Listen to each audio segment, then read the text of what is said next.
Hello, today we will guide you through how to change Life360 notification sound.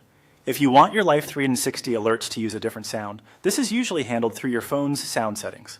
In this walkthrough, we'll keep things simple and show you exactly where to go so you can choose a notification tone that works better for you. To begin, open your phone's Settings app. This is where your device keeps options for sound, notifications, and other system preferences. If you're not sure where to find it, look for the gear-shaped settings icon on your home screen or in your app drawer. Once you're in settings, use the search bar and type in sound and vibration. This is the fastest way to get to the right section, especially since settings menus can look a little different depending on your phone model or software version. When the search results appear, tap on sound and vibration to open that menu. Inside this section, scroll down until you see notification sound.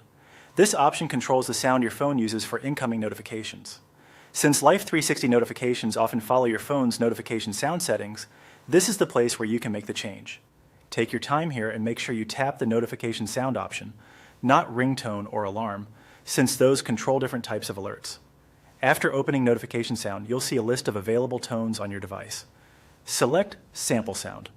When you tap it, your phone may play a preview so you can hear what it sounds like before confirming your choice. This is helpful if you want to make sure the tone is noticeable without it being too loud or distracting. Once selected, your new notification sound should be applied. That means future Life360 notifications should use this sound depending on your phone's notification behavior and app settings. As a quick tip, if you don't notice the change right away, make sure your phone isn't in silent mode or do not disturb mode, since those settings can affect how notifications are heard. Also remember that some devices handle app-specific notifications differently, but changing the main notification sound is often the first and most effective step. And that's it. You've now updated the notification sound that can be used for Life360 alerts, making it easier to recognize important updates when they come in.